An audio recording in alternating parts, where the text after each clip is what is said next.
decision of someone I was dating for over 2 years to kind of like, have an in-person talk with them to let them know like how things are going, and plus like how my career is. It's like I'm making time for this person, and it kind of took advantage of it. In my eyes, I feel as though how things was going, because I'm more stable in real life. Like I have a career that I've been putting in, like working like for over 12 years. So it wasn't going according to where my path is going.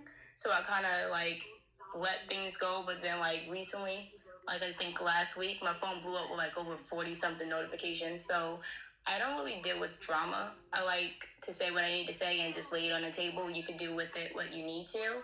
And then I just kind of like go from there. So what's your feedback on that? Can we do something about the background noise, love? It's kind of distracting. Oh, So, sorry about that. I mean, what's the core problem here again? Kind of sped through that. So let me make sure I Okay. caught everything. Sorry. So I was dating a person for like 2 years. Huh?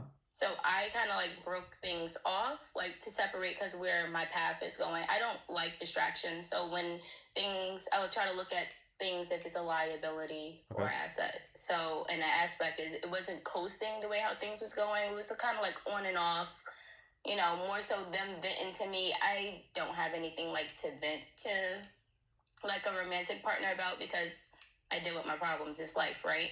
So Right. it just became more their problems on me, and I didn't bring you problems, but you're bringing problems to me, and then I'm in a career for like 12 years, so I kind of like really need to focus on that, Gotcha. Okay. because that's what I'm going to retire with. Okay. So them is like starting a company, and then them, getting feedback and like sharing things with me via text, like podcasts and things or YouTube snips. I'm like, if it's not aligning with what you're doing in real time, you shouldn't really partake with a lot of videos on social media. Mm-hmm. But that was just my intake. But overall, I ended things. But then last week, it's like I'm in the middle of a session working with one of my clients. And then it's like I'm getting all these notifications, like 42 notifications in the middle of a work day. I'm like, I don't need to deal with that. So I Right. kind of like, I don't block numbers, but most people do. I don't block numbers. I say what I need to say and I leave it there. But I had to like step away from work and like, hey, I can't do this like right now. And if it becomes an issue and you get in the way of me making my money, you're a problem now. So I just like ended things. Okay. So it's I got you. like, and then when So when you said they were venting, what were they venting about? Were they venting about the relationship or just other problems that they had? like the problems that they're having, things from a past ex. I don't bring those problems in a romantic relationship because I don't have those issues. I mean, my long-term partner was like 12 years in the past before, Right. and I kind of been single for like 4 to 5 years. Tried dating whole last year and a year before with this person. I'm just not trying to have that drama reflecting in my personal life because I'm at peace. Right. Okay. Okay. You said that y'all were off and on. Why were y'all off and on? Oh, that was because of him, not me. So he was leaving the relationship? Say that again? So he was the one ending the relationship and then coming back?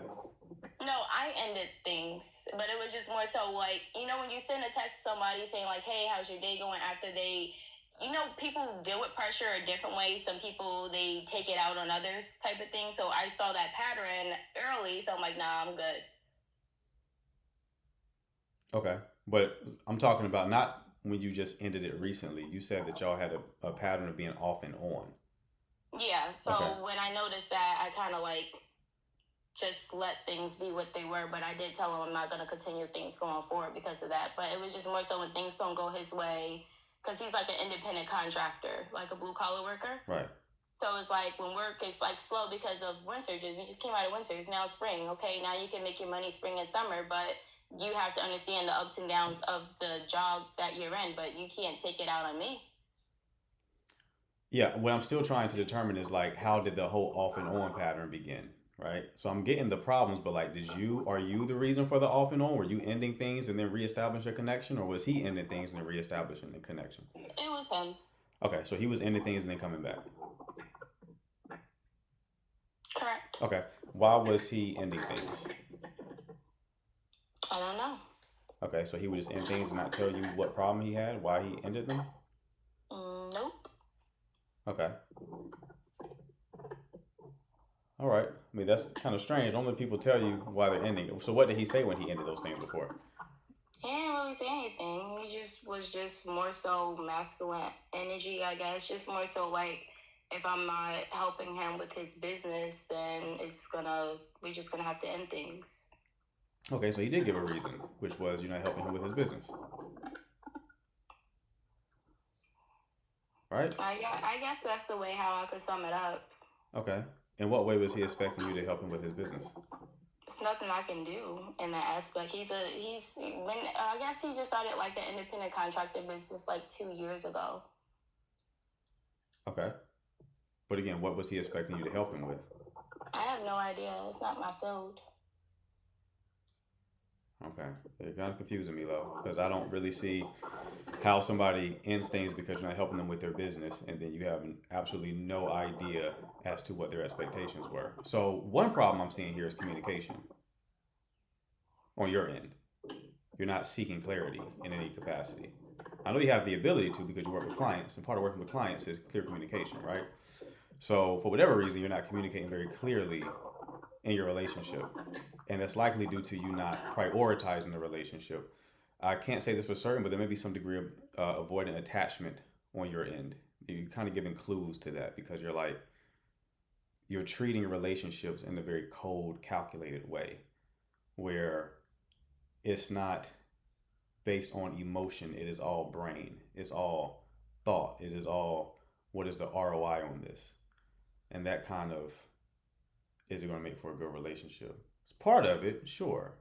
It's part of a relationship, but it's going to be both heart and mind, not just mind. You're isolating just the mind aspect, and that's going to be a problem for you. Ultimately, this relationship doesn't work, right? Because anytime I see any kind of pattern of being off and on, I already know it's not going to work because that means there's a problem that's not being solved, which is causing y'all to break up and then get back together, right? So this relationship is obviously not going to work, but the way that you're treating this relationship, no relationship will work. Okay? So this one may need to be sacrificed, but you also have to look at how you're showing up and then rectify that issue so that when you do come across somebody who you want to be with, like you can actually meet them not just logically, but also emotionally. Does that make sense? Yeah, it does. Okay. All right. Well, best of luck to you. Okay. All right. Have a good one. Kara, one of the two. It's Kara. Kara, what's going on, love? Hey, I was wondering if you could go over the spark and safety theory that you have again. Okay. You mean like as it pertains to men or women? I'm assuming you mean women. Well, yeah, like from my standpoint. Okay. All right. I had to like actually take notes on this and write it down for y'all because y'all kept asking me about it. Let me bring it up again because it's like it's not in my head. Oh. Well, I feel like I'm going through something like that, and I just want to make sure I'm not making the wrong decision. What do you mean? Talk about your situation first, and then I'll go over everything. Yeah, I don't know if you remember, I put my question in the chat about like I'm talking to a guy, he kind of has like a feminine voice. Ah, I remember that. Okay. Yeah, like he has a feminine voice, and like Mm. I tried to get over it, and I kind of asked when I first met him. Like we met at a run club, and then he invited me to a party afterward, like a get together Mm-hmm. type of thing. So I ended up going, and I didn't think that he saw me like in that way, but I should have known. I mean, it was a guy invited me somewhere, so I should have Right. known. But I went, and then he just started like flirtatious touching and stuff like that. So I was like, oh, he actually wants to talk to me. And I think I indirectly, and then ended up being really direct. I asked him if he went that way, and he was like, no. And I was like, okay, I just had to ask, I just Right. have to. Right. So we communicated after that and everything. And then we went on a date. Where did we go? I think we went to an escape room, and that was cool. He did still have like that voice, but I was trying to get You over thought it. And you thought he was gonna leave it at home? I was just wondering if I could like deal with it because he's a good guy. You know what I mean? So I was trying Right. to give myself enough time to like decide before I ever made a decision. So Right. the escape room was cool, and then the next day, I invited him to my church because he was like, "I'm trying to find a church," and I was like, "Well, my church is a great church, so you can come with me." And so he was like, "Okay," and so he was going to meet me there. But then I walked outside, and side note, like my car got stolen. Mm. So he had came and got me, took me to church, and then afterwards, my car, like he helped me deal with it by calling around to the police and all that stuff. And Right. then, like throughout me getting my car back, he helped me a lot, and I kind of got attracted to him a little bit because of how he was handling it, like in a very like masculine way, like letting like talking and not letting me talk and things like that. So I was like, okay, well, actually, maybe I could do this. Hmm. Then like we went on a date this past weekend, and then everything just kind of erased. Like, You got the ick again?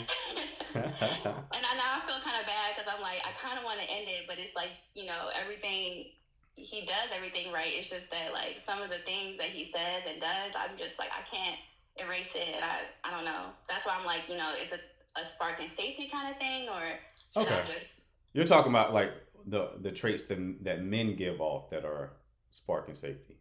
like me as far as like, do I need like a huge like, oh my gosh, like a spark, or is this like a safety type of thing where I can maybe over time get acclimated with it? Right. Right. Yeah. Not if it's turning you off. Okay. Okay. Yeah. Yeah. It's not even a like I could go through the whole spark and safety thing, but it's not even necessary in this situation.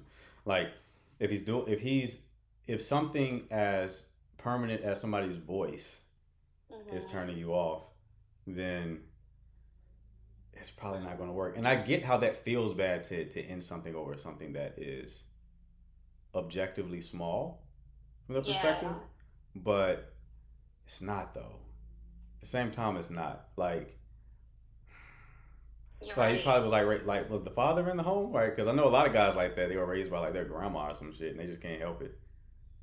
Well, he does say that his father's in the home and that he's Jamaican and all that. It's just that, like, I don't know, like, he really does sound like feminine to me. And then, okay, I was trying to get over that. But then, like, during our date, Right? he just was pointing out things that I do that made me feel like, why are you paying so much attention to me like that? Like what? Give me an example. Like, I mean, men do compliment my nails, that's for one, but he was just like, I like them, I like them, I like them. And I was like, well, thanks. That's small. But Right? then, like, I think I had on a jacket, right? I had on a jacket and I had it in a knot. And then he was like I had the waistband in a knot. And he was like, oh, what kind of knot is this? And I was like, I don't know, like, what? I mean, he's a fire guy, he's a firefighter. Okay. So I was just joking. I didn't think anything of that first one because I was like, oh, firefighter talk, like you talking about different kind of knots, Yeah. And then I untied it, and he was like, oh, she untied the jacket, and I was like, yeah. He was like, oh, she untied the jacket, and I was like, yeah, I untied Oh the man. jacket. And then I tied it back up, and he was like, oh, she tied it back up in a knot. And I'm like, Whoa. yeah, I am. Like, what's going on? Then we went outside. I put on some glasses. He was like, oh, she put on the glasses. And I'm like, yeah, I put on glasses. Like, it's stuff like that. And then That's we get in the hilarious. car and I put on like Go Girl by Summer Walker and he started singing the song and I was just like, oh, you know this song? Like, Mm-mm. Nah, not when like listen. Where there's smoke, there's fire. I always say that. Where there's smoke, there's fire. There's too much going on. It's too much. The voice in isolation will be enough as is. But now you're saying there's yeah, other things where like he's aligning with girly things a little bit too much.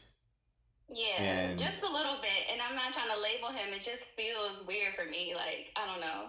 yeah, there is a type of man who I wouldn't necessarily say DL. I don't even like mentioning that because people go crazy with that term online. But they're fighting demons in a way. You get what I'm saying? Mm, There's a lot of churchmen who, you know what I mean? They are that way and they don't want to they're fighting hard. Let's put it that way. They're yeah. fighting hard. And it Mm-hmm. sounds like you found one of the ones who is fighting. You already said the church thing, he's looking for a church home. He probably is fighting some stuff that he doesn't want to acknowledge and is really trying his best, but some of that shit leaks out. That's what this sounds like, right? No, this ain't a securing his masculinity thing. This is not. I get that angle. There are like if she told me he was painting his nails and stuff like that, but then he was also doing very masculine things. I'd be like, okay, yeah, that's someone who is very Yeah. secure in their masculinity. They don't care how they're being perceived. The way she's describing this guy is too many things.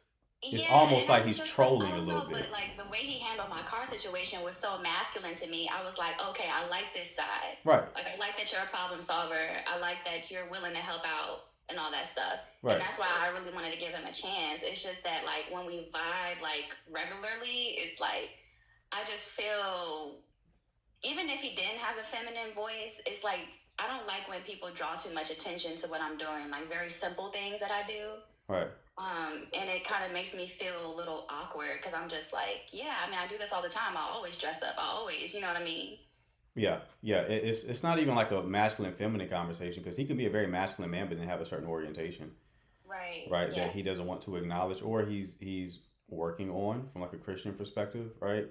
Um, but is probably struggling with it.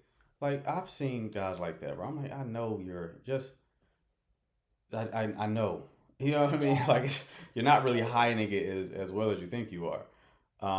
But yeah, this is just simply someone that you're not really attracted to. It is someone who I think you're looking at it from a compatibility standpoint.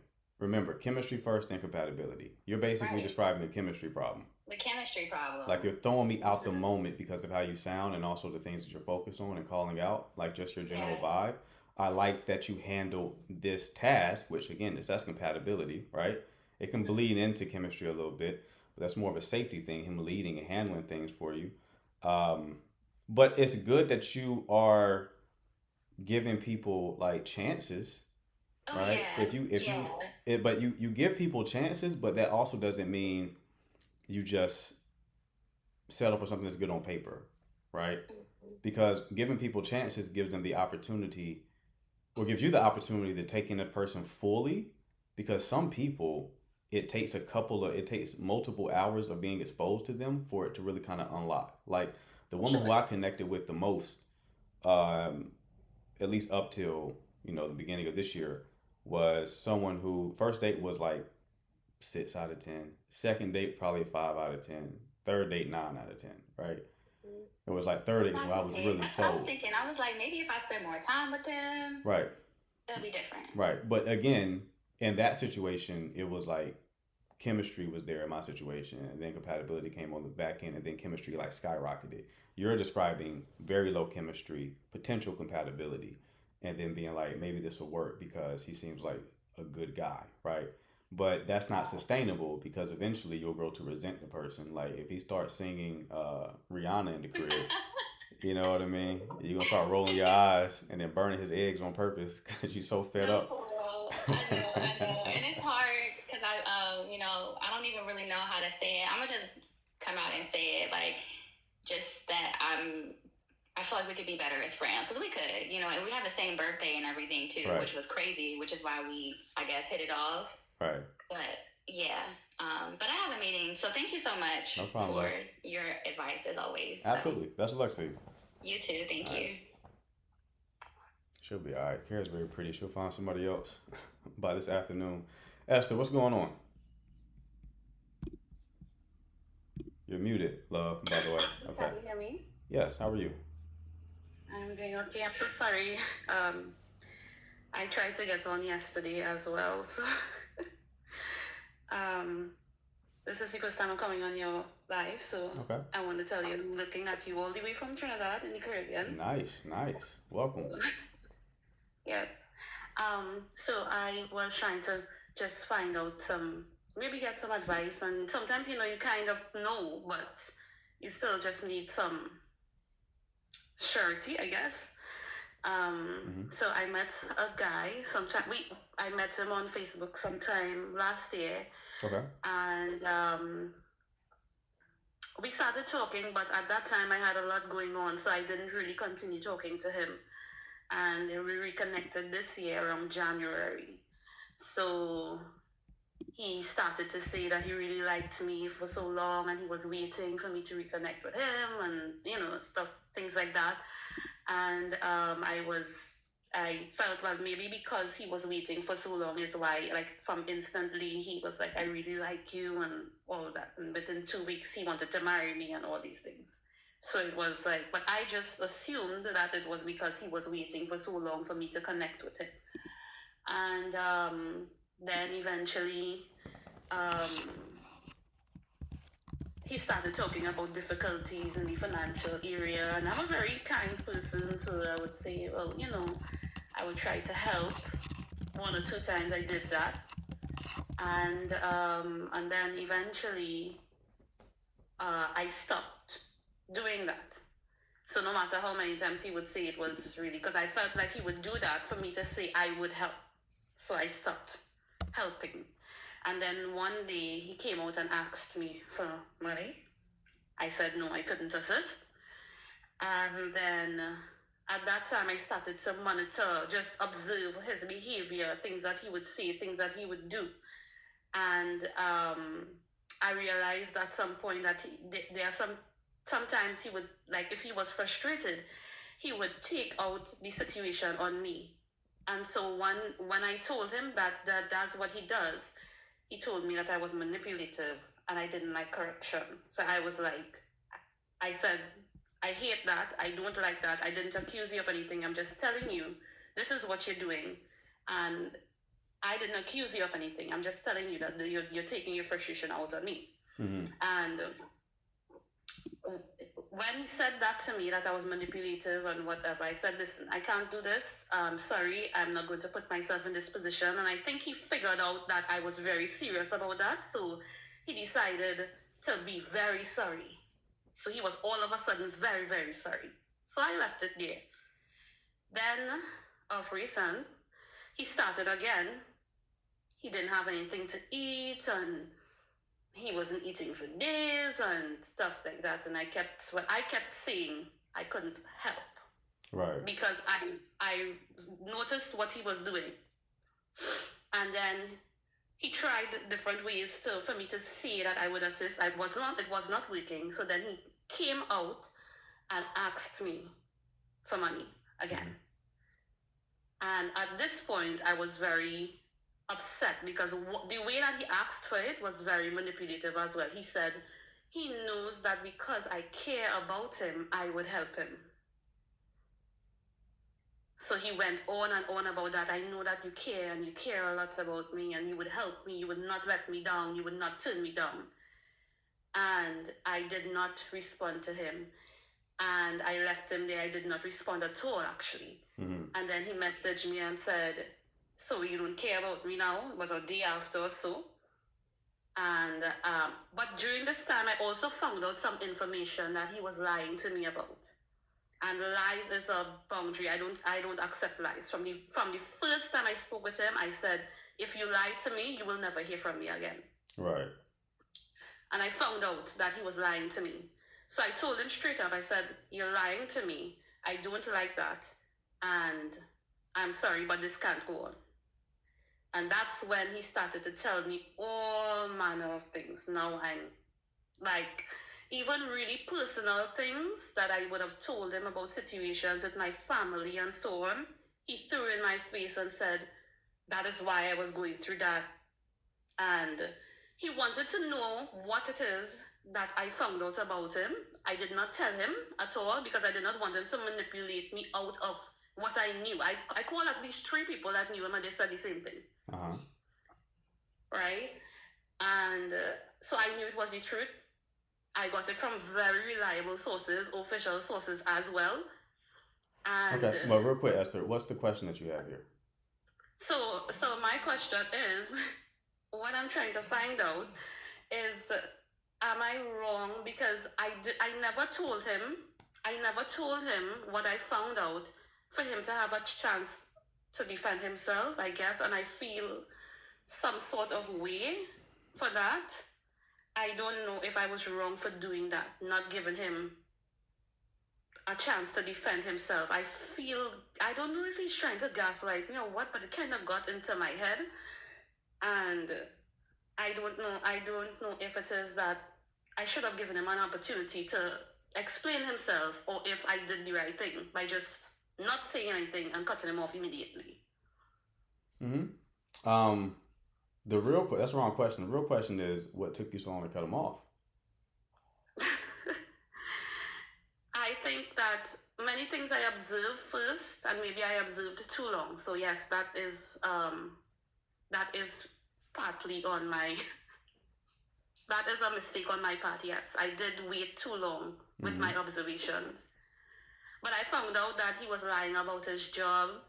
I found out some because I saw someone asking, so I found out he lied about his job, but he Some was of some working. of this is like it's there's some sort of payoff that a lot of women get from like finding this stuff out, right? It's almost like you're watching a Lifetime movie and you get more details about the villain. It's like a soap opera situation where it's like, okay, let me see how dramatic this situation can get, right? Like you knew from the very beginning that this person was not going to be a good person for you, right? They started asking for money multiple times and then trying to manipulate you. Like right off the gate, we can say this is not a good person, but Yeah. it's like it's addictive. This finding out more. How deep does the rabbit hole go? How fucked up is this person, right? Y'all have to stop doing that. It puts you in goofy situations. And Yeah. and harmful situations, to be honest, right? The moment you Yeah. know this person is not in alignment with you, get out of there, okay? Like, there's times to give grace, but you don't have to become Sherlock Holmes and try to figure out everything, figure out the mystery. The mystery doesn't need to be solved. The only mystery needs to be solved is whether or not this person is in alignment with me. And the moment that you find that this person is not in alignment with you, you got to go ahead and cut because that's preventing you, that is delaying you meeting the person who's actually a good fit for you. Hmm. That's true. I never thought about it that way, as in, you know, wanting, because I have this I feel so soft for people sometimes. I'm very sorry for people sometimes. So it's almost like if I ignore what I know. So even when I found out the information that was, even when I found out the information that was so, like, it was solid information, I I was like still doubting it because of what he was saying to me. And so Mm-hmm. that's how I am here now, because I'm wondering, did I not give him a chance to explain? Was I wrong for doing that? And I think that's what he was banking off on. But initially, my plan was just to not speak to him again totally, because I know with narcissistic people, they want you to engage with them. So I was just planning not to say anything to him totally. So when he started throwing things back in my face, that's when I guess that I just blocked him, and that was it. I just totally blocked him. Uh-huh. But I know that I probably I took too long to knowing that it didn't align with who I am and what I was, you know, I knew it, but I just gave him the benefit of the doubt that maybe, just maybe, it's just me and my anxiety. Because I do, medically, I suffer from anxiety. So it's like I'm always grappling, I'm always fighting. We're trying to figure out if it's my anxiety or if it's the truth. No, this wasn't an anxiety situation though, love. Like you got someone who asked you for money multiple times and then said that you were manipulative. That's not a Yes. that's not a give benefit of the doubt situation, right? Um, so yeah, just try to lean into a bit more discernment in the future. Like I've told people to have their non-negotiable list, things that if someone displays this behavior, it's immediate cutoff, right? Someone being manipulative to you is asking you for money multiple times. Like you asked the question in the chat, you said, "How do I know if someone is manipulating me or truly in need or something like that, right? In Yes. terms of asking Yes. for money." And I told you, if they're actually attempting to solve the problem themselves, they're probably in a state of actual need. If they're just asking you for financial resources and you can't point to any behavior they're exhibiting that is them trying to solve the problem, then yeah, you're Yes. being used for sure. Yeah, right? because I did ask him. I said, "So are you looking for a job? What are you doing? Well, the job's so hard to get." And I said, "Are you? What are you doing? You know, in terms of to get money for yourself? Because you can't just like not eat for days. That's really weird to me." So I started to ask those questions. So what are you doing? And that's how come I started to get more observant. And this happened in a very short space of time, but. For me, yes, it did happen. It did go on for too long. If I were to think about it in terms of what you just told me. All right. I probably did let it go on for too long. Yes, 100%. So yep, that's what I would tell you, love. But wish you the best. Okay, I gotta go to the next caller. Thank you very much. Absolutely. Thank You you. have a good one. Bye. Okay, Gaia, what's going on? Hi, how are you? It's the first time I came across your channel. I'm from Canada. Okay. My question is, in the talking phase, what is the first red flag I should look for and not be comfortable and stop talking? I think that's the wrong frame of mind. Is like even being like, okay, what red flag should I look for? Because then you go into the interaction looking for something negative, right? Okay. Like you'll notice red flags as they come up in real time. But I will say that one of the big ones is whether or not you can trust the person is a big one. Okay. Because Yes. without trust, you don't really have anything. You can't build a relationship. Like trust is the foundation for intimacy to be cultivated. So if you can't trust the person, All you right. can't build with them. So if they're already showing you that you can't trust them, then I would say get out of there for Right. sure. Okay. So trust is like the number one I should look for. Even like without meeting in the talking phase as well, right? Like talking like without meeting for the first couple of weeks or something until you get comfortable to meet. If you Okay. can trust the person. If you What? can't trust the person, then don't continue. But if you So okay, how long are you talking before you meet up with somebody? a week, 2 weeks, How are you meeting these men who you're talking to? online like dating platforms or through friends. Okay. So you meet somebody and then you wait 2 weeks to meet them in person? A week maximum, but Okay. sometimes if the time doesn't comes, if there's no time in the schedule, it's a week and a half most of the time. Okay. That's fine. Is there any reason why you're making them wait a week? Because I want to be sure that it's a solid, right? And I don't want to just No, you didn't say anything right there. I mean, I just want to see if it's a solid connection. I want to see how far they can go to the talking phase and go to the next stage. Okay. You won't know if it's a solid connection until you have an embodied experience with the person. Pardon? You won't know if it's a solid connection until you have an in-person embodied experience with the Yeah, person. exactly. Maybe I should wait a shorter time to meet.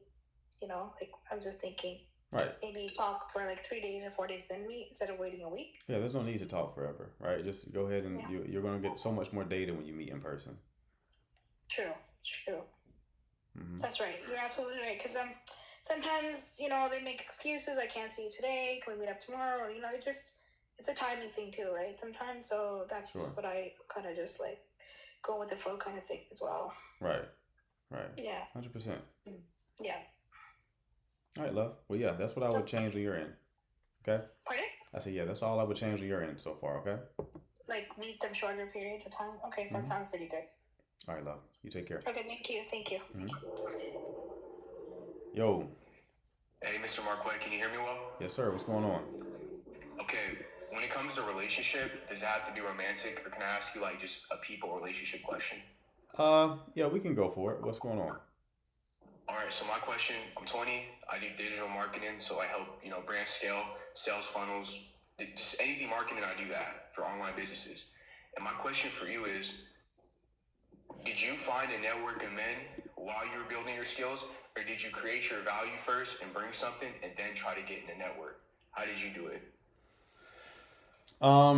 When to start meeting men who are playing the game at a higher level, you have to be useful. So skill acquisition is paramount, right? I also have a marketing background, copywriting background. That's how I started. I just looked at your bio. And when I started skill acquisition, actually the first freelance business that I started was a copywriting freelance business. And I started to Wait, meet. who's your mentor? I didn't. Well, actually, I did have a mentor actually, but he wasn't a copywriter. This guy named Steven. I worked for a company called I Would Teach You to Be Rich. It's also a Netflix show called I Would Teach You to Be Rich. And Ramit Sethi is his name. And while working with that company, the director who hired me was a young guy. He was like a marketing genius, right? He was a real young, younger than me, real young guy who came in and got to like a director level at the company because he was like a master with SEO, and he had a pronounced ability to understand human behavior and what made people make buying decisions. So I stayed over him for a very long time and still friends with him to this day. But Nice. but in that situation, it was like throwing a bone, right? He was like, "Oh, you seem to have capacity, so yeah, I'll teach you some things." But for all other guys I've met like that, it was more so just there needs to be some value that I have. One of my close friends, man, he has like a very immense network of high achieving guys. The funny thing is, the way that he got his start was he moved from New York to Miami. He used what he had. That's a principle of life. Like leverage what you have. Look at your have a good degree of self-awareness and to know what can be leveraged, right? It's a spiritual principle to use what you have to its utmost capacity before you prove that you're ready for more, right? So he was in really good shape and he was good with women. Those are two things he had. He was also incredibly intelligent as well. He moved to Miami, was living in his car, and then he leveraged his physique to get an interview at Equinox, which is like a very high level gym in Miami. Yes. And because he was in such phenomenal shape and could speak very intelligently about, physicality, they ended up hiring him. And that positioned him to rub shoulders with very high earners. How old was he? At the time, I want to say he was like 25. So, Okay. there were celebrities that went to Equinox, all that kind of stuff. And he met all these guys and he would become their personal trainers. And these were millionaires, right? And a couple of those guys, he realized that, okay, y'all are millionaires. You're very good with business, but there's one area of life you haven't dominated, and that is your romantic life. So he was like at his younger age, he was like a womanizer, right? Like he was really good with women. So when these guys would throw parties, he would bring the women to the parties. And then he would teach them like what was making them not so attractive, right? So that's how he leveraged value to access that network. Does that make sense? That makes a lot of sense. Right. And a question going off of that, and I'll end it because it's on topic. When it comes to focus, because you're a bit older, I want to say, how old are you by chance? Can I ask you that? I'm 35. Okay, so you were kind of, I'm not saying you're old, but you were around before phones were like destroying our brains. Right. What's your thing? Is your whole thing like turn off the phone, other side of the room? Like, how do you focus? Is it a thing for you? Bro, I got ADHD. It is a massive hindrance for me. My secret weapon has been ADHD medication, to be honest with you. But also like not even just understanding yourself. All of this is going to boil down to self-awareness, right? So it's like with me, I know what my superpower is, and I try to live in that state as long as possible.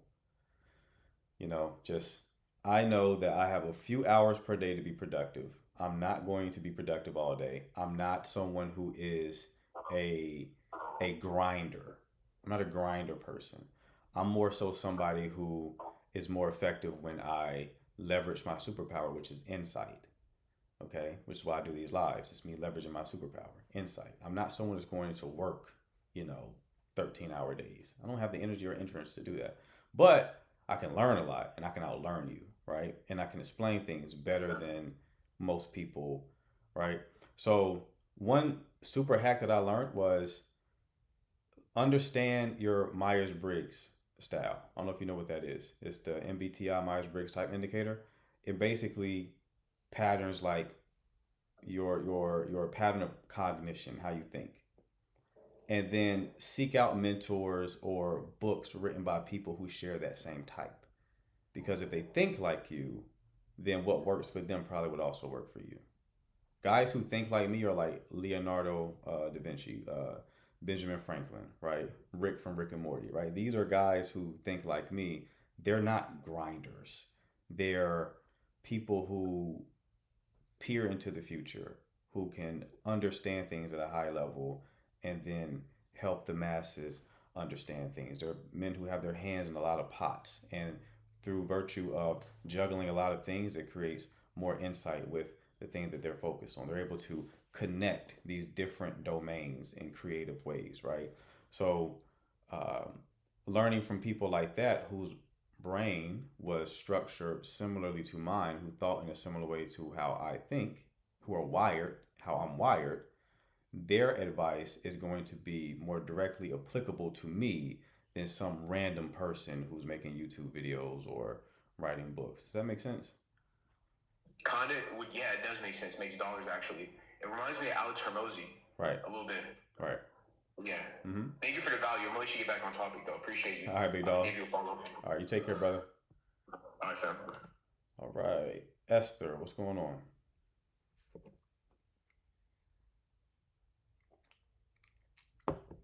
Esther, you are muted. Good evening. Hello. How are you? Great. How are you? I'm good, and you? Good. What can I do for you?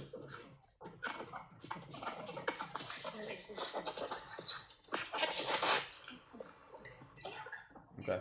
That's enough. Esther cannot come back up. She's a time waster. All right. Let me see.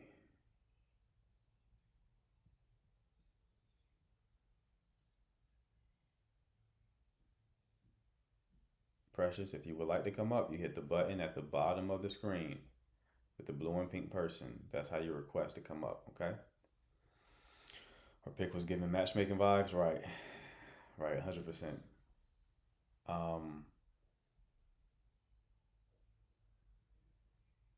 Hello, Shaquille? Okay, Shaquille can also not come back up. If you have a question pertaining to dating and relationships, you can hit the button at the bottom of the screen with the blue and pink person. I'll bring you up. You can also drop your question in the chat. I will answer it there. Just be advised that callers get first priority. Also, we're open up 10 slots to coach women. 1 hour coaching calls, paid. It's not free. 10 slots. They're almost all filled. So if you are a young lady who would like an hour-long coaching call, there's a button at the bottom of the screen with an arrow within like a square. You can hit that and DM me, and I'll talk to you about it, all right? Boldly, what's going on?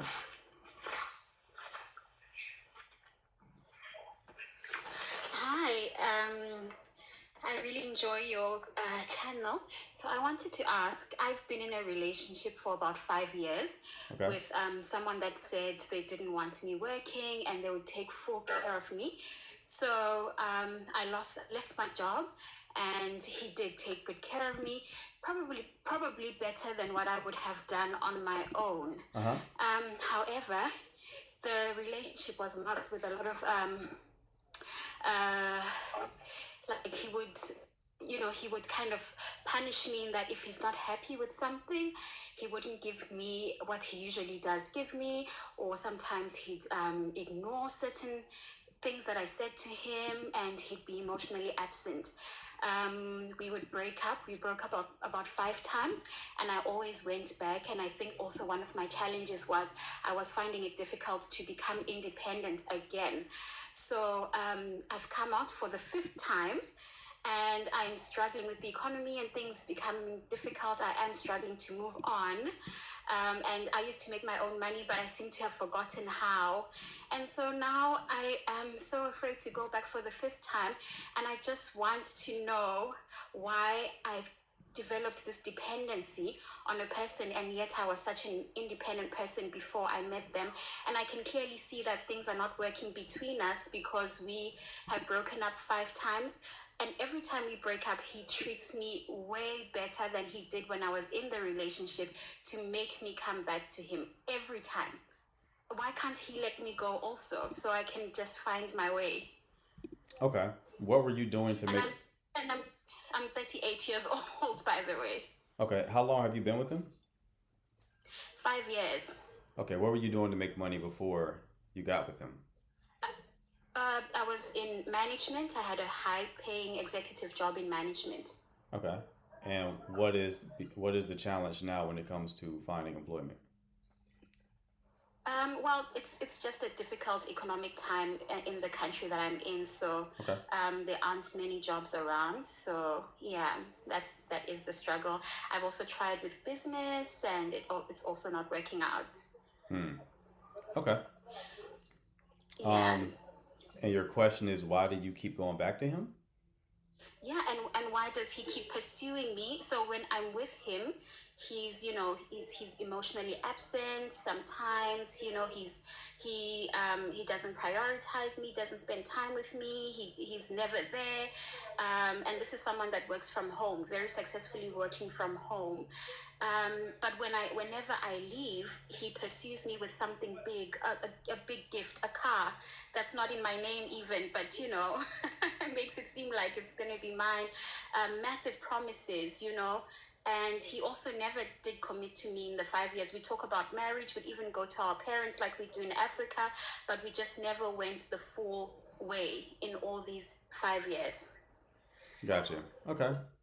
Yeah, I mean, he's pursuing you because he wants access to you, and you're going back for finances, and you knowing that he's your safety net is preventing you from tapping into your agency. So Yeah. yeah, I can understand that like it's hard to get a job. I understand that, but I promise you, if he was to kick the bucket and you don't have access to his finances, you would figure something out. You're not tapping into Yeah. that because you know that at the end of the day, he's going to be there. Yeah. Yeah. Okay. Yeah, agency. I think you already know the answers, but sometimes you just want to hear someone say it to you loudly. Hmm. Yep. Yeah. And thank you for all the comments I see here. But best of luck, love. All right. All right. Alrighty. You take care. All right, Precious. What's going on? Hi.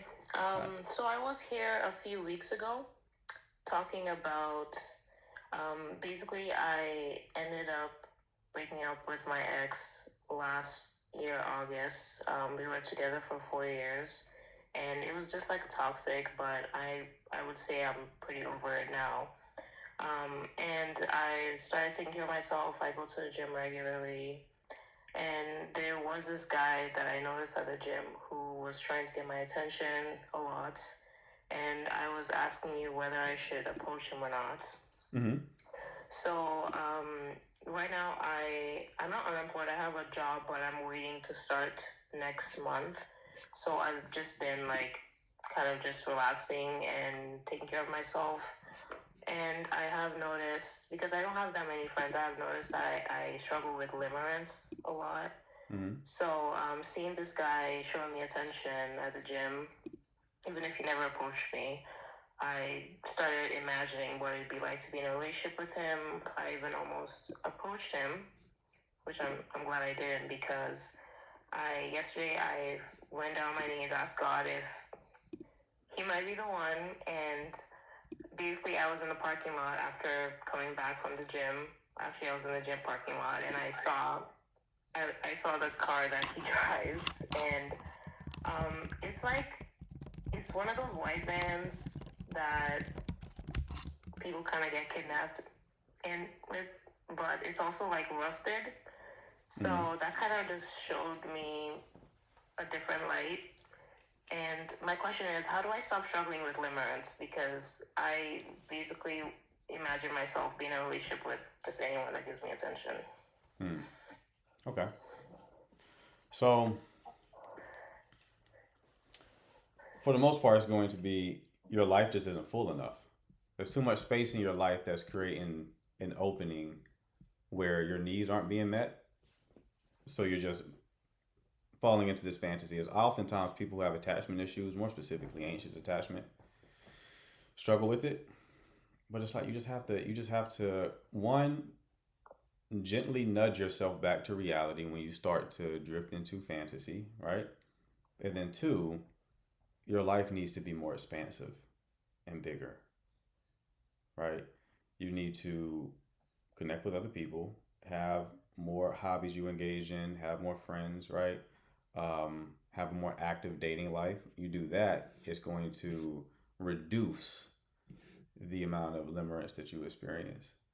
but it's ultimately like an attachment problem.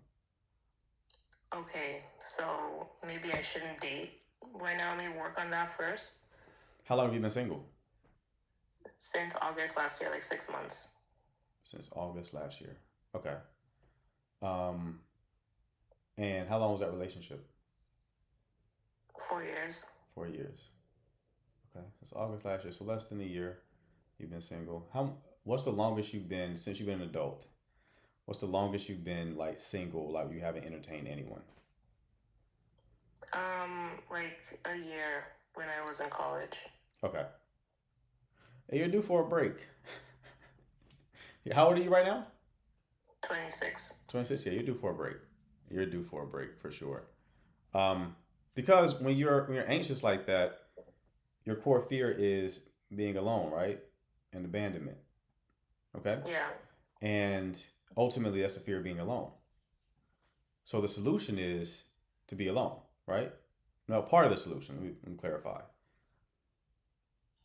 The only way to integrate a fear and handle a fear is to face it.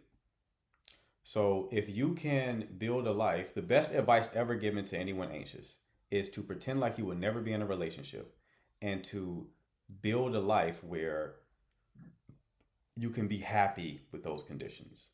Like you will be in another relationship, but just a thought experiment. Say, okay, what if I never got into another relationship? What type of life would I need to build so that I could actually be happy with that? And then when you have that answer, go build that life, right? Because in the process of building that life, you're going to start to enjoy your solitude, enjoy your own company.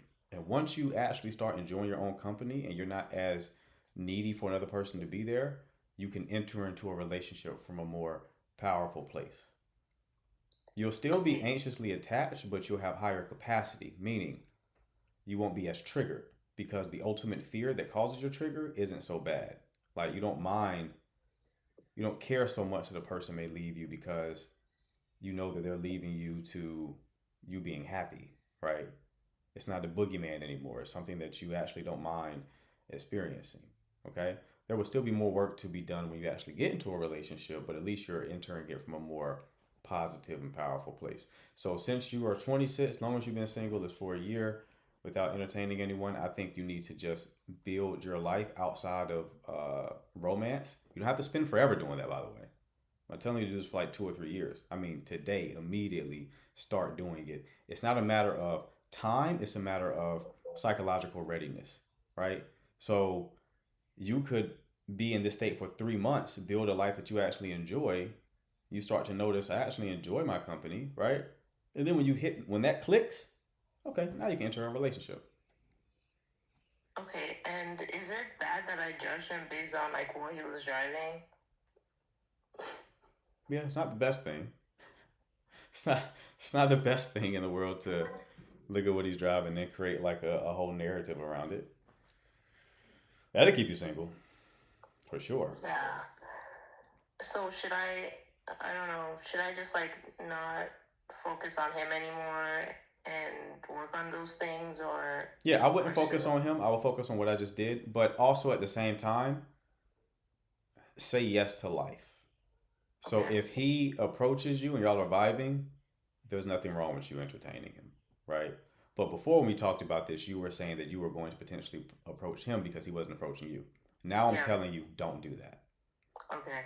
But if he happens to approach you and then he starts trying to, y'all are vibing, and,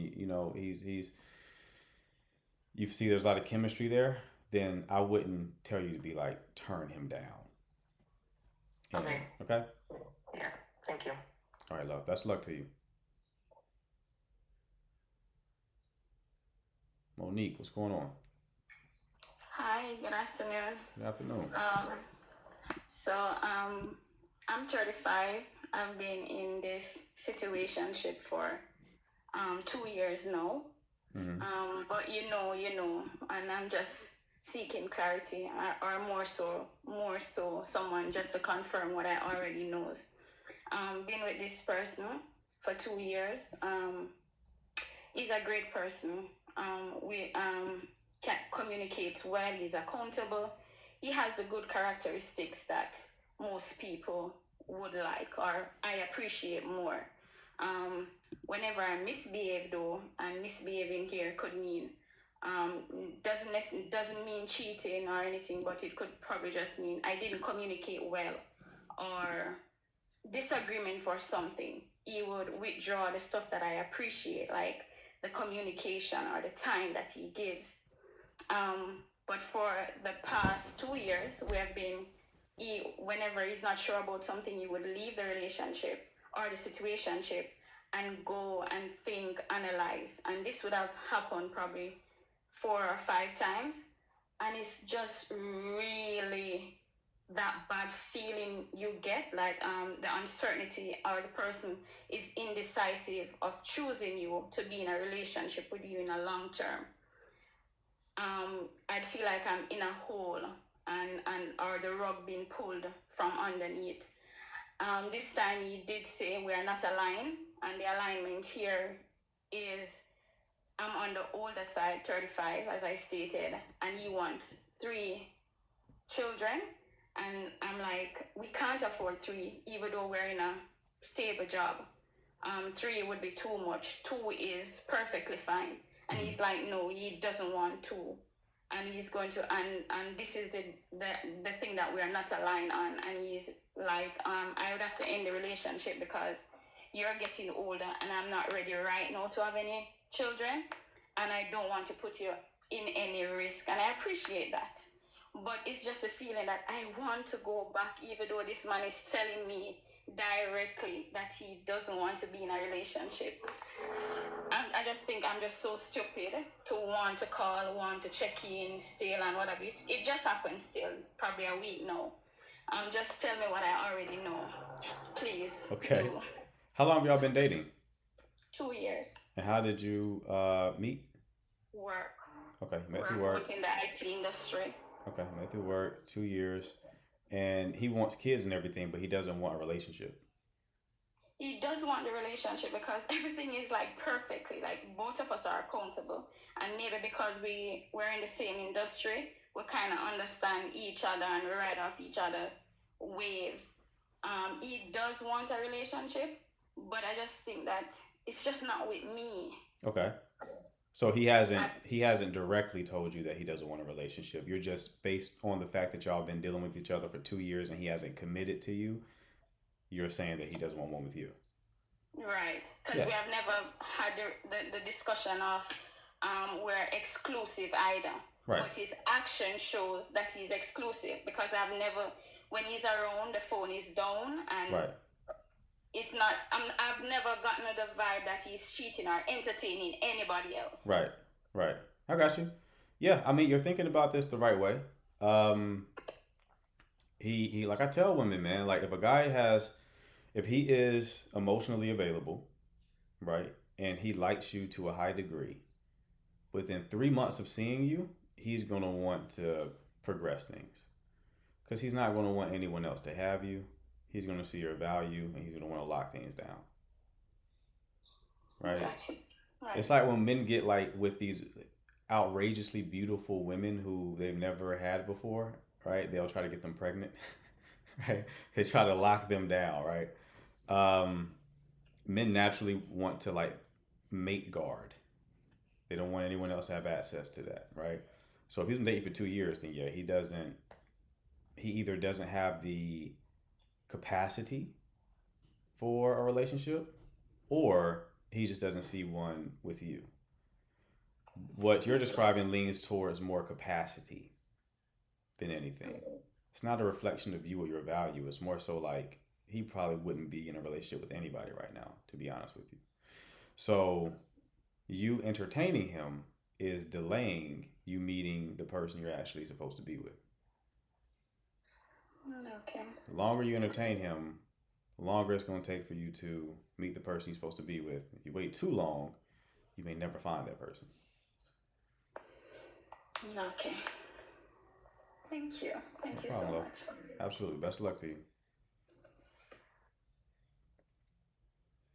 All right. Let's see what else. Where my fellas at, man? Fellas, y'all ain't got no problems? No dating relationship issues?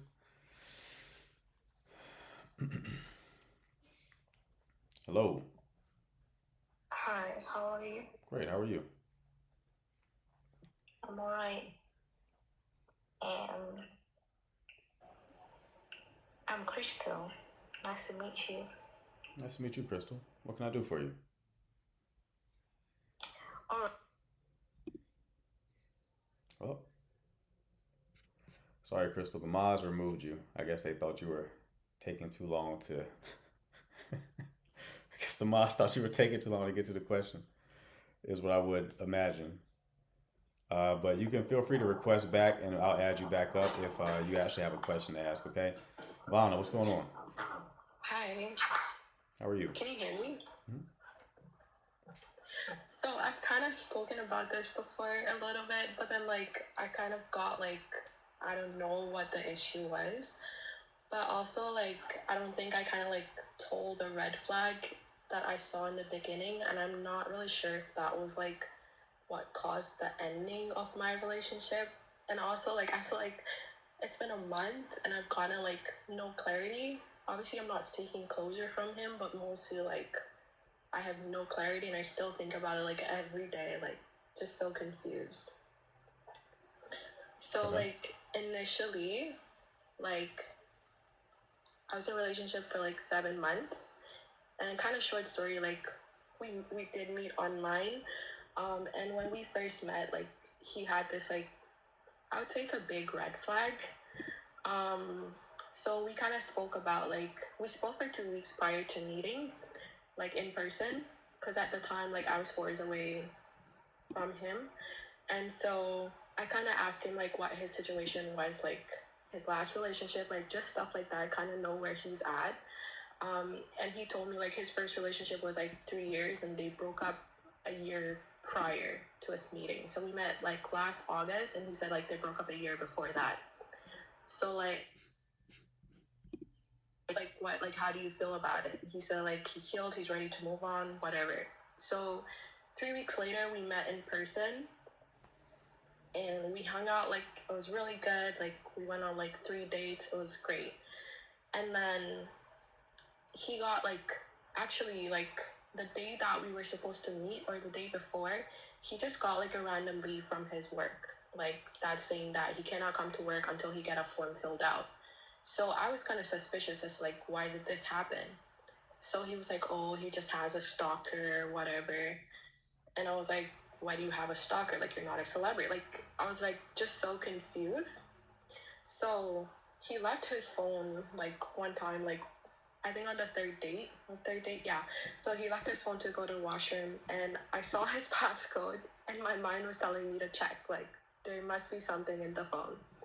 So when I checked the phone, he did tell me that he went on a date with a girl, like 5 dates or whatever, but didn't work out, but he never told me why. So when I checked the phone, it showed that he was sleeping with this girl. Like they did go on 5 days, they did hang out a lot, but he was also texting his ex at the time. And he was also hanging out with his ex while he was hanging out with this girl. And the ex, I guess, stalked her, like her, I don't know, TikTok or Instagram, and kind of like told her everything that he was texting her. Oh, I miss you, I miss us, and kind of like, I don't know if he was just going out with both of them, and I found this in his phone, and that's why he got suspended from his work or whatever. The girl emailed his work and told his work that she doesn't think he's fit for the job or whatever. Mm-hmm. So I don't know if so now, like a month ago, he just told me on a random day, like, I don't feel this is working or not working. He said he doesn't feel the same and he's been feeling like that for like 2 weeks and he just thought like the feeling would go away. And then after, like, that's all he told me. And I said, like, where's this feeling coming from? Like, is it something that happened in a relationship? He was really consistent. He was really good. He was very kind. Like, everything was good. Like, I never had any doubt with him, like, during the relationship, like, after that whole thing. So I was like, where did this come from? He cannot explain. Like, I tried multiple times, like, just talking to him. I was like, I just need clarity. Like, I don't, if you want to be done, that's fine. Like, at least just tell me, and then, like, I can probably move on from it. He doesn't want to talk to me at all.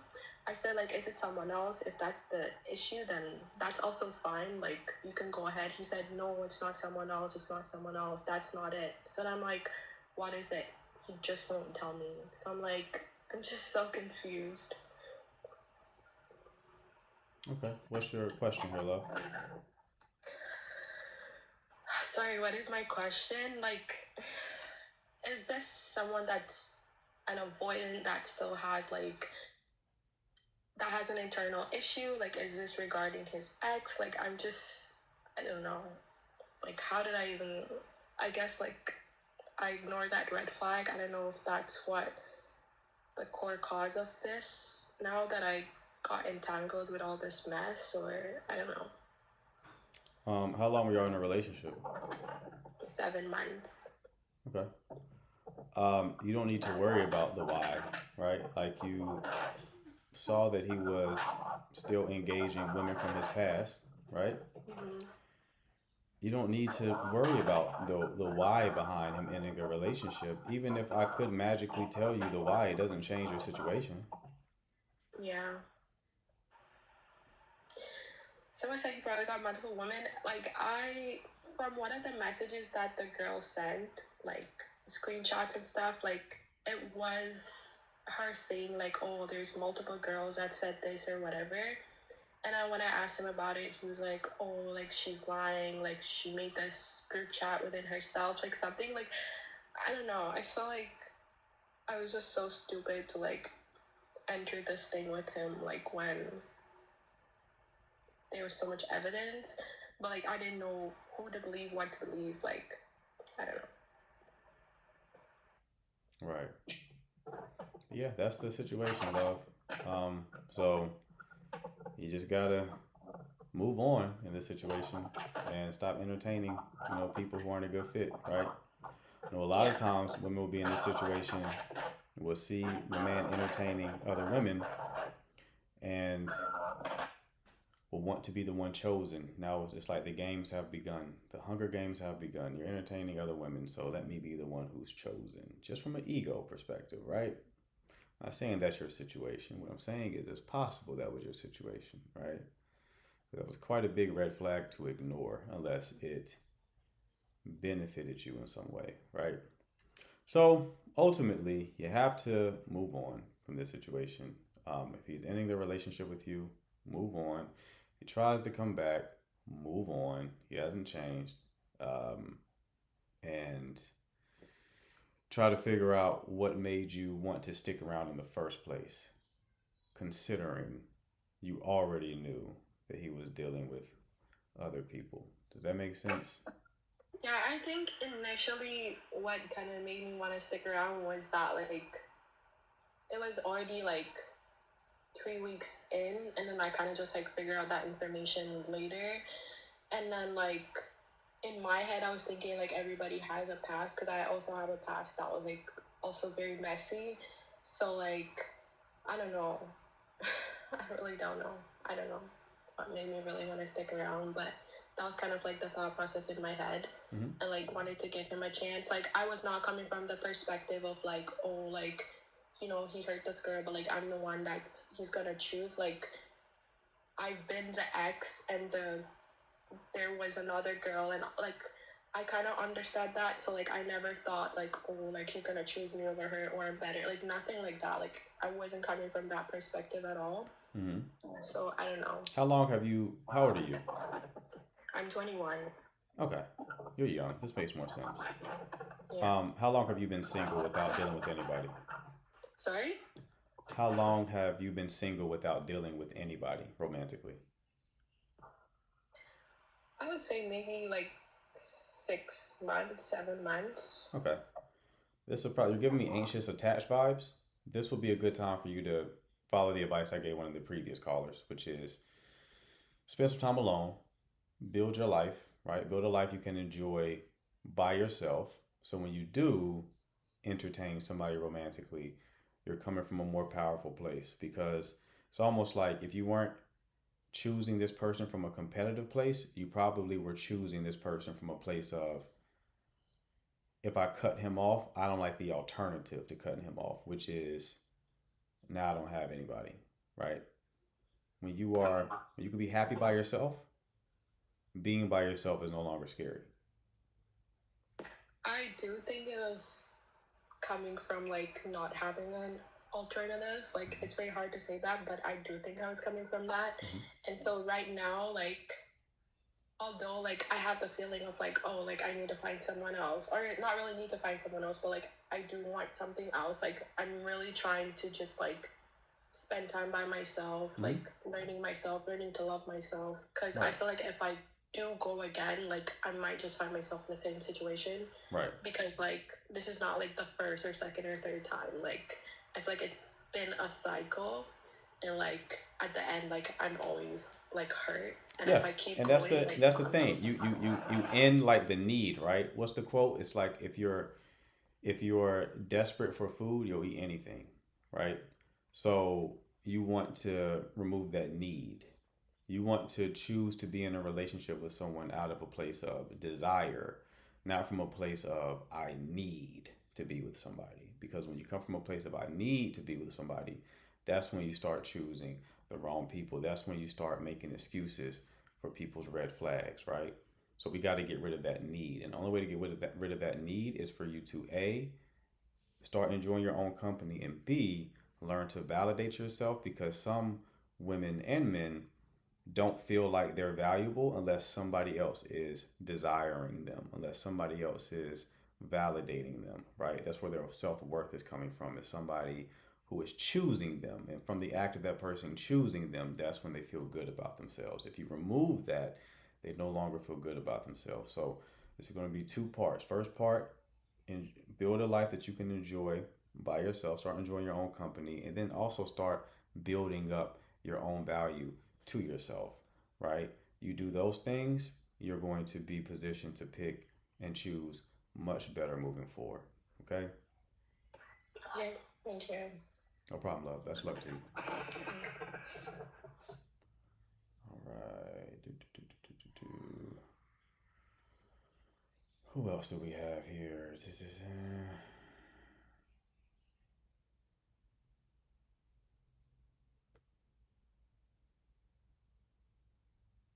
Mm,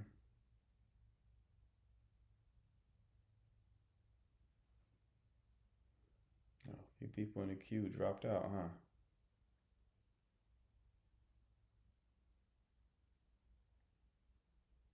If y'all have a question, y'all can hit the button at the bottom of the screen and request up, all right?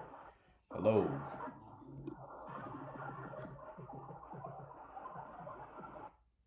Yo, son, what's going on? Hi, how are you? Great, how are you? Can you hear me? What's going on? Okay. So I just recently got out of, I think I don't even know what to call it, to be honest.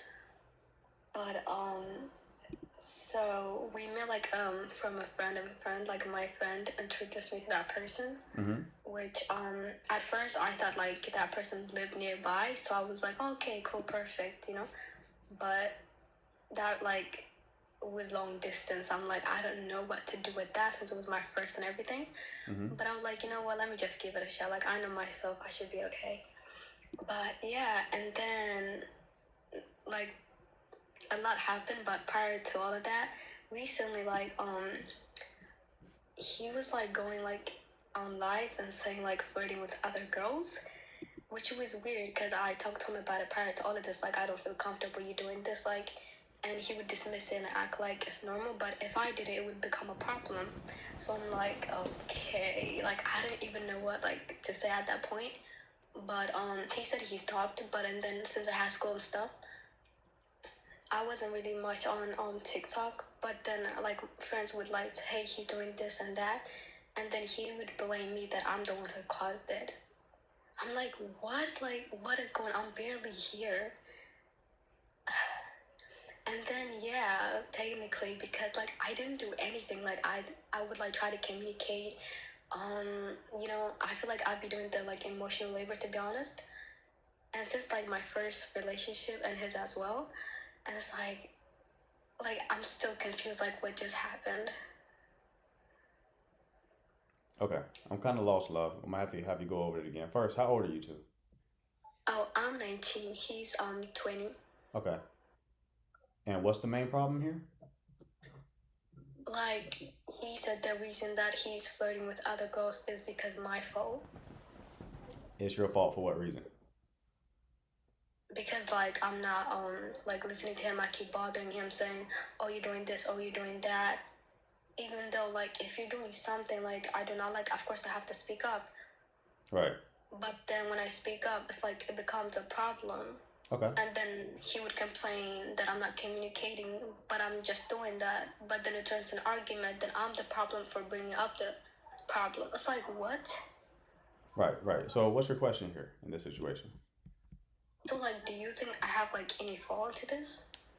I'm sure you have flaws yourself, right? But based on the Of course, I'm information, not perfect. sure. But based on the information you're giving me, this sounds like manipulative, right? Like he's not taking accountability of trying to find a way to blame you for what he's doing. People do that all the time. They'll cheat on you, and then when you find out about it, like, well, you're the reason why I did it. You don't cook, right? So, a person is like that, you can't trust them.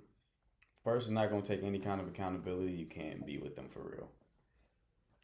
Because like he's a good person, I'm not gonna lie, but like I don't think like I guess it was like my first relationship. I like the emotion that I felt, I know like it wasn't like something good, but I couldn't name it, so I really don't know what I was feeling, but I know something wasn't right.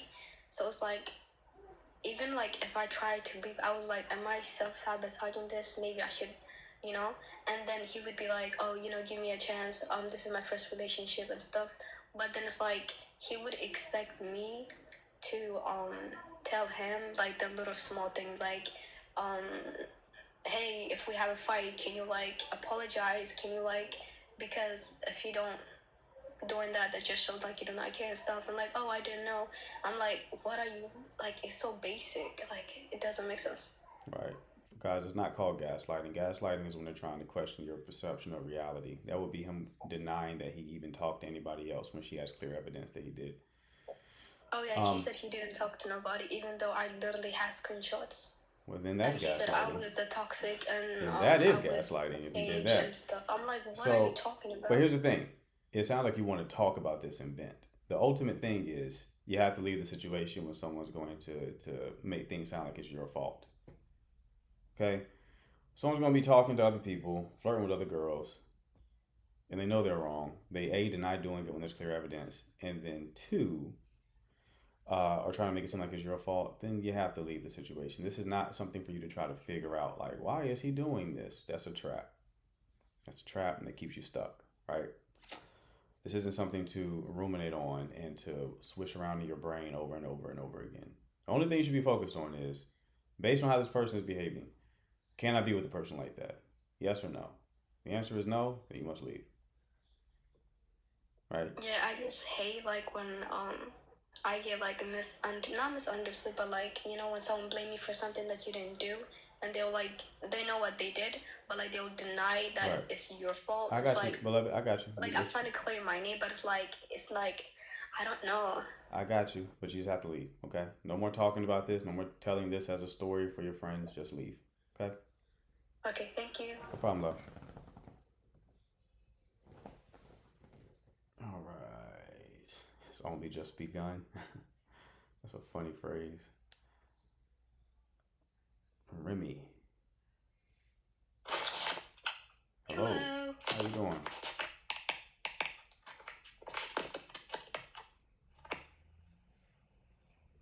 Can you hear me? I can. How are you?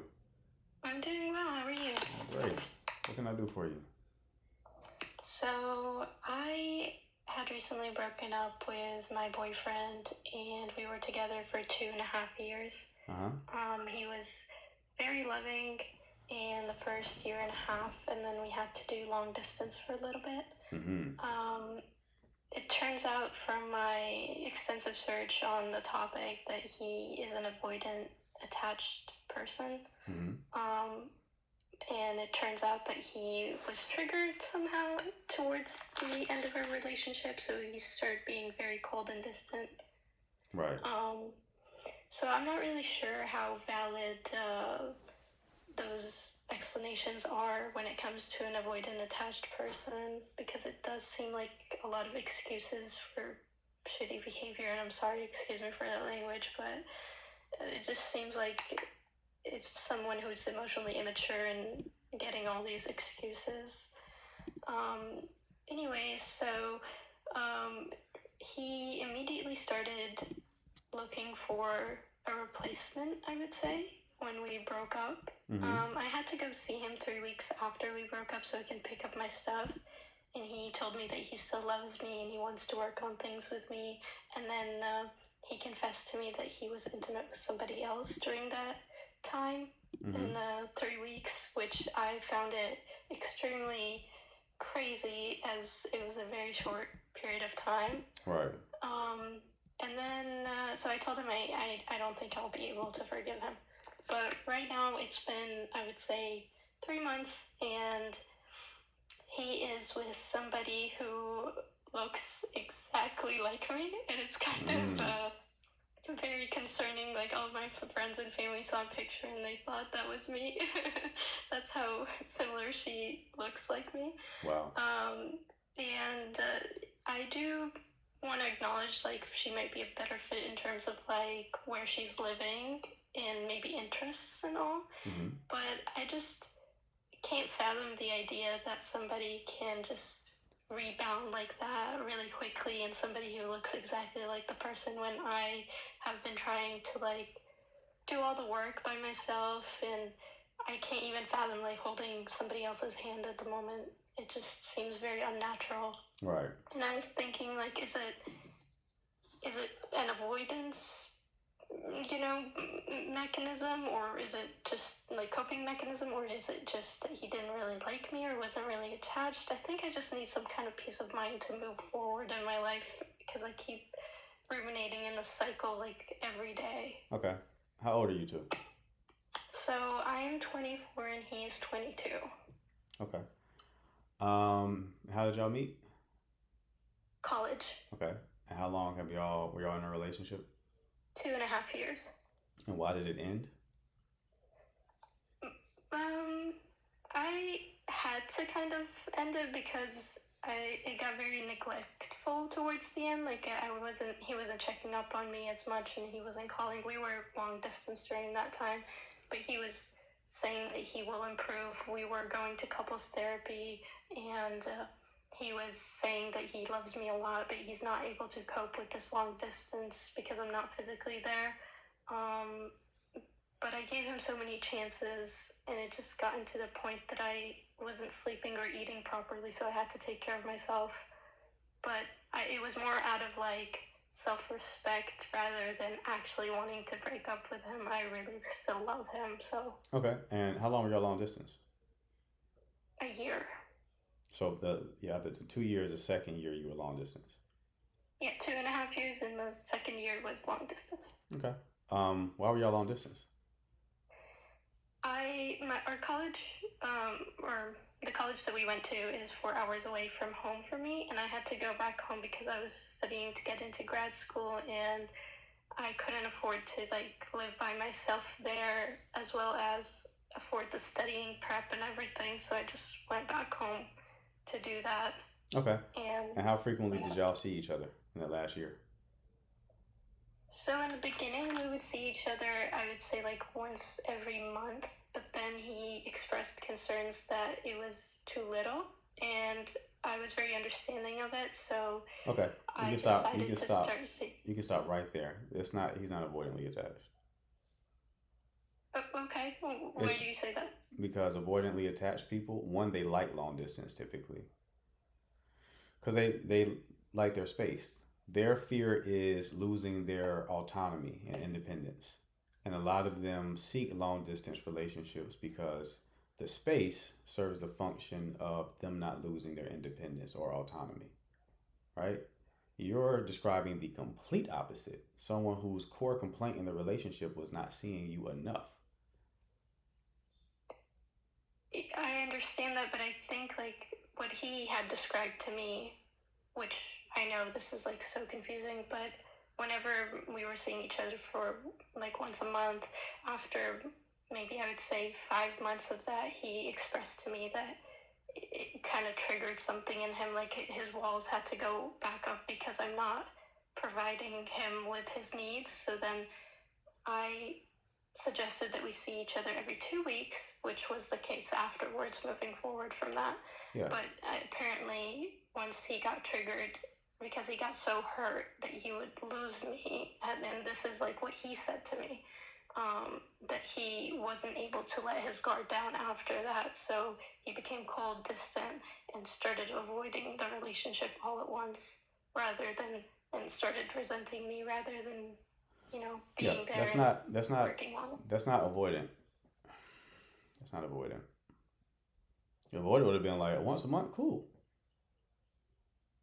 Okay, so what is he? I What mean, happened? that's the thing. We got to end this obsession of trying to label people with things, right? We're just looking for what kind of label this. Is he a narcissist? Is he this? It's like sometimes the shit just don't work. Like long distance isn't a natural situation to be in. Some people can't handle it. You know? I understand that it's not a natural situation, but Mhm. we had a very good foundation, I would say, as well as both of us were It doesn't matter. willing, It doesn't and matter. it was. It obviously didn't. It from your perspective, you did. You're not in his brain though, right? So we don't need to pathologize everything. That's like the therapy industry is making it so people want to just slap a label on everything just so they can feel like they have more control over it. But ultimately, it sounds like the long distance was not working for him. And for a lot of people, they aren't built for it. They can't handle it. If someone's love language is like physical touch and quality time, they're going to really suffer in a long distance kind of situation, right? It doesn't mean you did anything wrong. You're not wrong in this.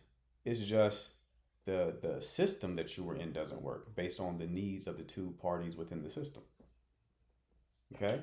So Mhm. that is something that he probably and the thing with long distance is it only works one if people have the capacity to be in it in the first place, right? And two, so someone who's like anxiously attached, they're probably gonna have a real hard time with long distance. And then two, if there is a clear timeline and plan as to how and when they're going to close the gap. You want to end the long distance, like the distance part of long distance, as soon as humanly possible, right? Yeah, we So, did have a plan projected okay, on when we would, that's and it, good. and it was going to be like 4 months But after. it's a vulnerable state because a person has those needs and you can't, help them meet their need that way. And y'all are as young as y'all are. Typically, the way this plays out is if you don't close the gap soon enough, then they just end up finding someone closer. And per your own admission, he's now dating someone who looks exactly like you. So from his perspective, he's like, hey, well, she's here. So, Mhm. you know, Yeah, I guess so. I mean, I did think he was an avoidant, but that makes a lot of sense. It it's nothing that I can do in terms of like. avoidant people in things, you have to understand, look at the sequence of events and the timeline. Avoidant people in things when their fear gets activated, them losing their independence and them losing their autonomy. Avoidant people would tend to end things, not all the time, but they would tend to end things once the relationship progresses, once the relationship becomes risky, once they now have expectations that are placed upon them, right? You see avoidance typically leaving after certain milestones, like you first enter a relationship, or you meet their parents for the first time, or they meet your parents for the first time, right? These very important milestones that symbolically represent that this connection you two have is becoming more real. Therefore, there's a threat to their autonomy, there is a threat to their independence, right? And they're going to become more enmeshed with you. They're now going to have to be subjected to the expectations that you have of them. That's when they end things. None of that aligns with what the story that you told. Well, I do believe that there are some expectations that were put on him, Yeah, like later in that time, I where I understand, but was like, you're looking for something to connect to avoidance because you're hyper fixating on this label. 2 years in, the expectation phase is gone. This sounds like exactly what he was complaining about, which is the distance is ultimately the main problem here. okay, but as a dating coach, you believe that this is like true love if somebody's able to kind of give up on you just because their specific need, as in like physical, because physical touch is also my love language. Right. But I was able to kind of endure that just because I love him more than You're that need. oversimplifying it. Like you're speaking in Disney language, which is like true love, and there is an aspect of love, but there are more variables. What kind of connection are people ready to have, right? Some people get into relationships because they just want to be needed. They feel validated in the relationship, right? That doesn't mean they don't love you, but another thing that's happening is they are now feeling validated in this connection, right? Some people get into relationships just because they want to have consistent smacks with somebody, right? So it's not, oh, if you love me, then you would have stayed and suffered through this long distance. Some people just, it's not enough, right? It's not enough. So what is enough? Like endurance and patience and motivation, or I mean, what I would suggest is to not engage in dynamics where you're going to have to take any unnecessary, you're going to put too much friction, too much stress on the connection. So, like, don't get locked up, right? Because if you get locked up for years, your relationship is probably going to end. A lot of relationships can't sustain that. Doesn't mean they didn't love each other. It's just, I'm not willing to sacrifice this for love. I can love somebody else, right? Long distance connections put a lot of friction on the connection. And the connection you two had, at least on his end, was not strong enough to withstand the friction or the weight that the distance put on the connection. okay. I guess that's the only truth that I can take out of this. Can't do anything more than that. That's it, love. But I do wish you the best, okay? Thank you. Have All a great You day. do the same. All right. Don, what's going on? You're muted, bro. I don't know if you're still here. Hello. What's going on, Chief? Yeah, Mr. Man, how are you? Good, good. What can I do for you? So, I was in Australia, Sydney, Australia. You know Sydney, Australia? Yes, I've heard of it. Yes, so I was just there with my fiancée. Mm-hmm. We went to see Burna Boy. Burna Boy is an American, Nigerian, famous artist. Right. So one day, there's a trip, and then Burna Boy, like, he invited some ladies upstage, on the stage. Right. And then he started kissing one girl like this. And then my fiancée was like, I wanna go too. I want Burna Boy to kiss me as well. So my question is, should I still, marry this woman?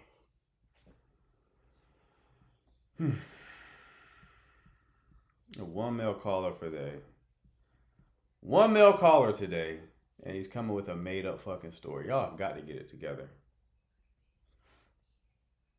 Oh my God, bro. Intention is one hell of a drug. All right. Who else we got? That's Profit Lab.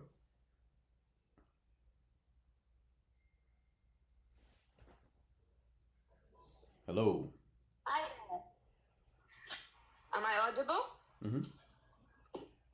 Okay, I hope you're doing well, and I hope all the viewers out there are doing well as well.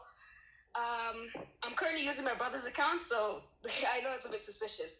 I turned 17 a few days ago, and I'm sorry, I'm shaking because I haven't really talked with a person or with like a live before in my entire life. Mm-hmm. But 2 years ago, I was 15 at that time, and I went through the phase of dating. Now, young love is stupid. We all know that. It sometimes succeeds and sometimes not. Now, I was dating a guy, for exactly 2 weeks, which is ridiculous, to be honest. Now, we took a break after that, and that was in 2023. 2024, a week after my birthday, he came up. He says, hi, I'm sorry for what happened. And obviously, I'm a very forgiving person, so I forgave him. We continued talking, and I got a bit closer, and then he started ghosting me, right? 3 weeks. I said, okay, he always does this. I'm gonna ignore him. And then he comes back, says hi. I reply to him with a question mark. He tells me, N-word, why are you not responding? Why are you not saying hi? And obviously at that point, I was like, okay, you know what? This is destroying my mental health. I'm gonna cut it off. So I said, listen, I had enough of you. Goodbye, blocked him. Now, I know that I left him, but it's still on my mind.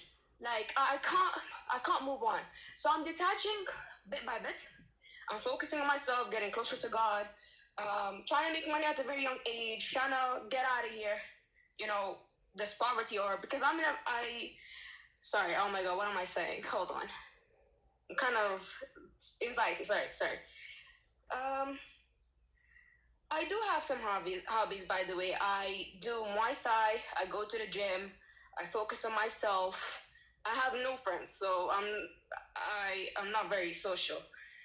I try my best to just ignore what's around me and just stay focused on my goals. Now, I want to ask you one thing. What is one thing that can always keep me distracted from just thinking about him? It's really disturbing, and it's really like irritating me so much. Okay. How old are you two? How old are you two? 17 Okay. And your problem is you keep thinking about this person? all the time. You said that's your problem? You keep thinking about this person? Yeah, Okay. How long has it been since y'all broke up? exactly around almost 2 years now. Almost 2 years? Yeah, You've been broken up for 2 years and you keep thinking about this person? I know. It's really annoying at this point, but I left him. I don't know why I'm still thinking about him. I left him. It was my choice. I would have stayed with him, but I said, no, I'm going to cut it off. I don't know why I'm still thinking about him. Do y'all like go to the same school or something? No, we met in Snapchat. He was in the UAE. I was born and raised here, and we met Okay, in hold on. Snapchat. We're getting too many details. Okay, are you still following him on social media or something like that? No, So there's no contact you have with this person. You're not seeing them anywhere. You don't have any pictures with them. No text message change. Nothing. no, I deleted all the pictures literally a few months ago because it was what's making me think about him more. Please, guys, the comments is kind of, please. I'm still young. I'm learning. Okay, beloved, real quick because we're gonna have to end the call soon because we have to get right. We have to stick to the point. Stop looking at the chat. So Okay. what is the reason why you keep thinking about this person? I genuinely do not know because I kind of made the promise to myself saying that, listen, I'm going to focus on myself and no more Okay. men. I grow up, I'll be independent, be successful, become who I want to be. But a part of me says that, listen, you got to find love as well. Okay. Yeah. So you have a vacancy in your life. You've been single for 2 years. How long were you with him? I'm assuming not long. So first was 2 weeks, and then when he came back in 2024, it was almost 2 months. Okay. Yeah. 2 to 3 months. It's not about him. It's that you want to date somebody and you're not allowing yourself to date anybody. So just go out there and date somebody else and you'll stop thinking about it. But what if I don't want to do that? What if I want to focus on my goals? I just don't want to think about anything else. I want to think Okay. about Well, myself. I don't have a solution for you then because that's not working, is it? Right? Like just thinking about yourself is not working. So for things to change, you have to change. So if you have hobbies and you're trying to think about yourself and that's not working, then obviously you really want something romantic. You really want a romantic connection. So give yourself that. Right? You're not even really thinking about him. He's just the last romantic connection you had. Therefore, you're thinking about him because you want some sort of romantic connection. Yeah. Okay. Okay. So then that's the solution. All right, then. Thank you so much for No your problem. time. All right. All right. All right. Last call. Last call. If the person hasn't dropped.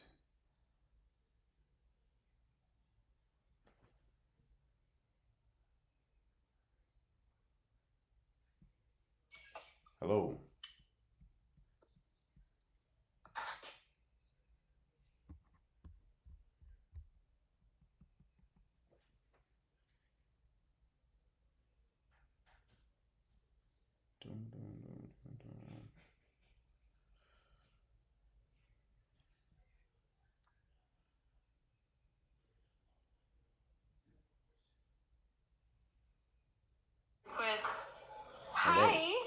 you doing?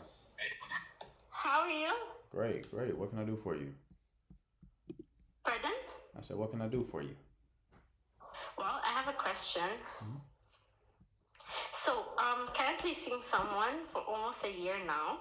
Okay. And when I got into it, he had this female best friend who he talks to almost all the time. And each time I bring it up, he says that he cannot cut her off because he's known her for quite a long time. But basically, it's so uncomfortable because they're always talking about funny things like sex and stuff. So I find it very uncomfortable to have her in our lives and stuff. And I just don't like her for some reason. And he's always so defensive about her. At some point, I feel like he's saving her for marriage or something. I don't know. But yeah, that's the problem I have. So I don't know. Okay. How old are you two? I am 25. Okay. And how long have y'all been in a relationship? For a year. Okay. All right. So he's having an inappropriate connection with female friend. How long have Very they? inappropriate. How long have Yeah. they been friends? They have been friends longer than I've known him. He says they've been friends since they were kids, which I beg to differ because it doesn't make sense to me. They probably met in a party or something years back, like let's say 4 years. Because on his phone, it's just her pictures back to back, always texting. Every time he's sitting down, she just pops up every time. All right. Well, this is simple. You just leave, right? Like, this doesn't work for you. You've already expressed your concern, so you've done your job. He's told you that he is not going to end the friendship for anyone. So that means that you two are now incompatible. Yeah. I think I'll leave him today. Thank you. No problem, love. Bye. Bye. That was a very simple call to end on. No more calls. Calls have sucked today, to be honest with you. But if you do have a question, you could drop it in the chat. I'll answer it there for a few minutes before I log off.